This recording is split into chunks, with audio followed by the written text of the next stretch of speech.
ये नौरीन शाकिर साहबा के बाद असगर पहलवान रहमानी अपना कलाम कल्चर के हवाले से, जैसा कि मैंने शुरू में कहा, सुनाएंगे। असगर पहलवान रहमानी। बहुत शुक्रिया, बहुत मेहरबानी जनाब जान काश्मीरी साहब और मुल्क पाकिस्तान के नामवर शायर और शायरात सब नू खुश आमदीद रहमानी न्यूज़ चैनल ते। मैं जान साहब दा बड़ी देर तो फैन सा। मैं अगे रिक्वेस्ट की कि तुसी अदब की इन्नी खिदमत कर रहे हो तो रहमानी न्यूज़ भी एक वेलफेयर न्यूज़ चैनल असी बनाया है। कोई भी नात खां होवे, न्यूज़ कास्टर बनना चाहे, तलावत करने वाला कारी होवे, कोई आलम होवे, कोई भी अपनी वीडियो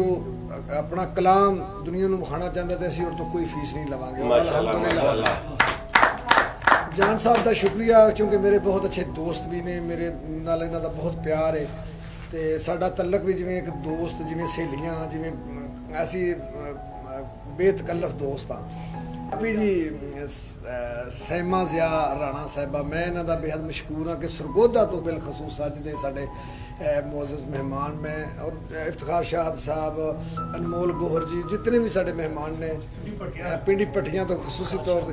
इफ्तिखार शामी साहब, नूरीन साहिबा,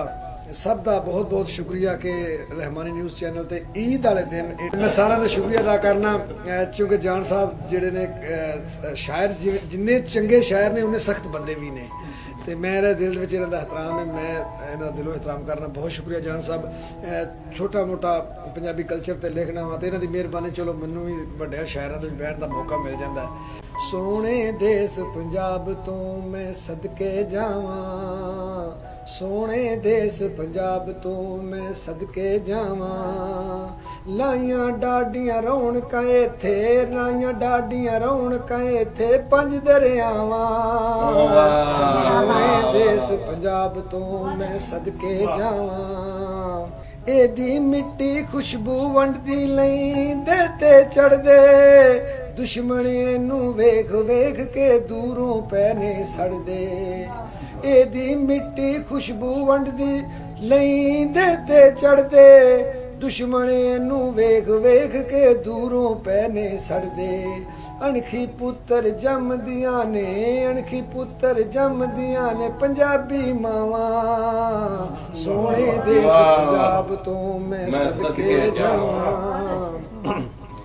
फसलां पावन लुड्डियां विच हरियां खेतां, पैण भुलेखे जन्नत दे मैं जिधर वेखां, फसलां पावन लुड्डियां विच हरियां खेतां,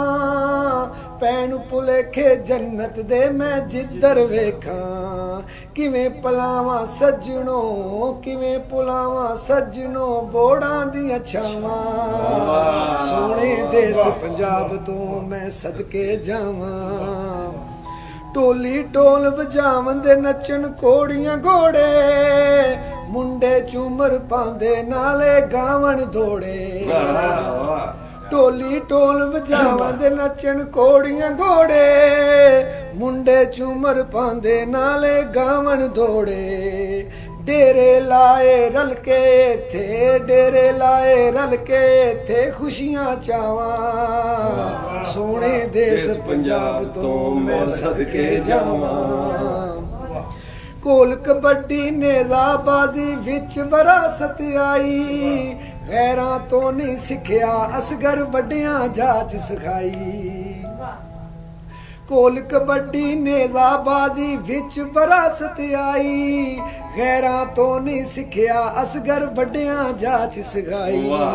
इन्हां कोलों लै सलावां, इन्हां कोलों लै सलावां, गीत पंजाब दे गावां, सोने देस पंजाब तो मैं सदके जावां, लाइयां डाडियां रौनकां इत्थे, लाइयां डाडियां रौनकां इत्थे पंज दरियावां, सोने देस पंजाब तो मैं सदके जावां।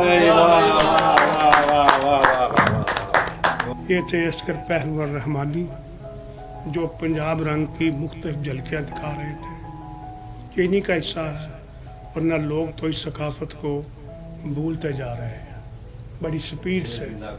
ये जिंदा करने वाले हैं और ज़िंदा करने वाले किसी सकाफ़त को भी बाहौसला होते हैं।